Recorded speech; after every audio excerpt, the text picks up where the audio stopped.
Good morning, students. Today we are going to learn about indirect form of narration, that is also known as reported speech, and that is asked in your board exams for 3 or 4 marks.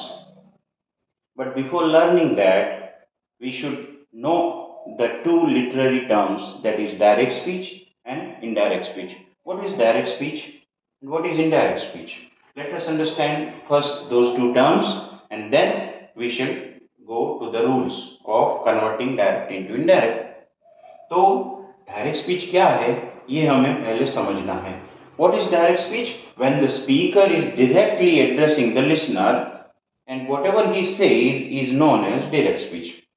जैसे कि आज कोई teacher student से पूछ रहा है कि आप कल क्यों एब्सेंट थे, तो जो फेस टू फेस वो पूछ रहे हैं वो डायरेक्ट स्पीच यानी प्रत्यक्ष कथन उसे कहेंगे. And if it is written in the books, how to mark it, two double inverted commas, one before the beginning of the sentence and the second at the end of the sentence is written. So this is how direct speech is spoken or written. Now what is indirect speech?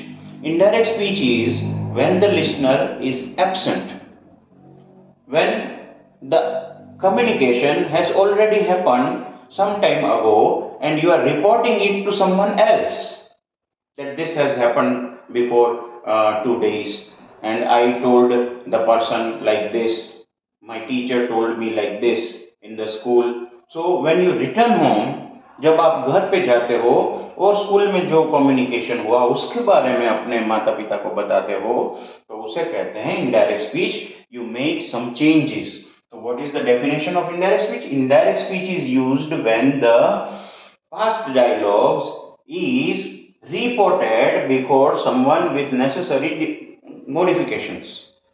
So you have to modify also. तो जब class में आपने किसी दोस्त को बोला होगा कि मुझे बहुत भूख लगी है, तो जो घर जाके वो दोस्त अपनी माता को बताएगा तो वो बोलेगा कि उसे बहुत भूख लगी थी. तो क्या है वो चेंजेस जो हम करते हैं वो भी हम समझने वाले हैं. And now let us come to the important terms. Direct और इनडायरेक्ट स्पीच को ठीक से जानने के लिए, समझने के लिए उसके महत्वपूर्ण शब्द हमें समझने पड़ेंगे जो टेक्निकल टर्म्स उसमें यूज होते हैं. अच्छा, डायरेक्ट स्पीच का वाक्य कैसा होता है? What is the example of direct speech and indirect speech? Here it is written.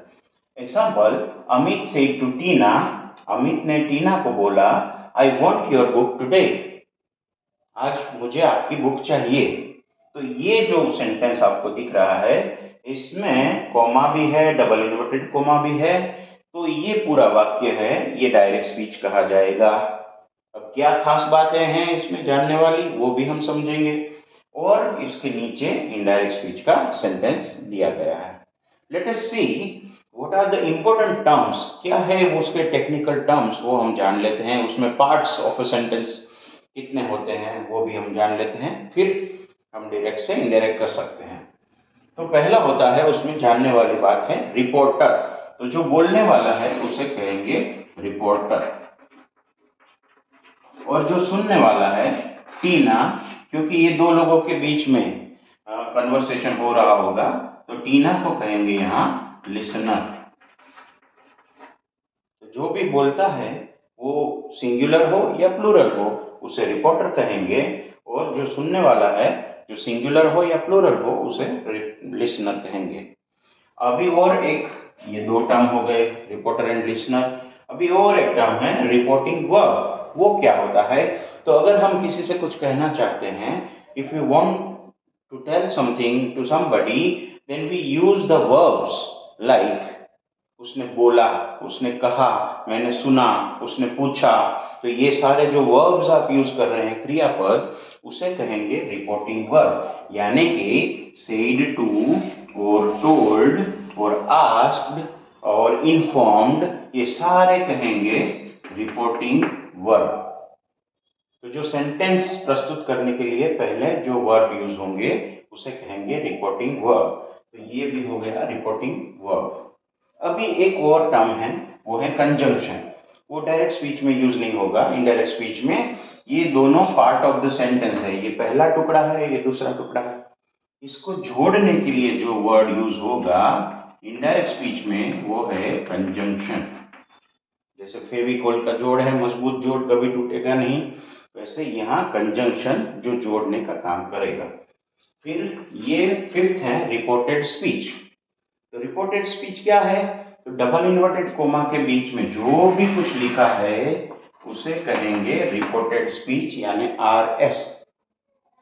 अब रिपोर्टेड स्पीच यहाँ भी है, he wanted her book that day, तो this is also called reported speech.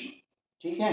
अब चेंजेस डायरेक्ट से इनडायरेक्ट करने के लिए हमें चेंजेस क्या क्या करने पड़ते हैं वो भी यहाँ एग्जांपल में आप देख सकते हैं। रिपोर्टर में कुछ चेंज हुआ है, अमित का कुछ हुआ है, इनडायरेक्ट स्पीच का ये सेंटेंस है, रिपोर्टेड स्पीच का नहीं हुआ। तो अमित का अमित है यानी रिपोर्टर में देयर इज नो चेंज। अच्छा, आरवी में सेड टू का टोल्ड हुआ है तो रिपोर्टर में आरवी में there is a change, reporting verb में चेंज है, इसमें कुछ चेंज हुआ है नहीं हुआ है। अच्छा, कंजंक्शन नया आया है तो इसमें चेंज है। और फिर RS में एक जगह चेंज है, आई का ही हो गया है, वांट का वांटेड हो गया है, योर का हर हो गया है, टुडे का दैट डे हो गया है। तो ये तीन बेसिक चेंज हमें दिखने को मिले हैं। एक तो RV में, दूसरा है कंजंक्शन, ये रिपोर्टिंग वर्ब में चेंज हुआ, फिर दूसरा है कंजंक्शन, और तीसरा चेंज जो हुआ है वो है RS यानी कि रिपोर्टेड स्पीच पूरा सेंटेंस में, उसमें भी तीन चेंजेस हुए हैं। एक प्रोनाउंस यानी कि सर्वनाम में चेंज हुआ है, जैसे कि आई का ही हो गया है, योर का हर हो गया है। फिर एक चेंज हुआ है वर्ब्स में, टेंस,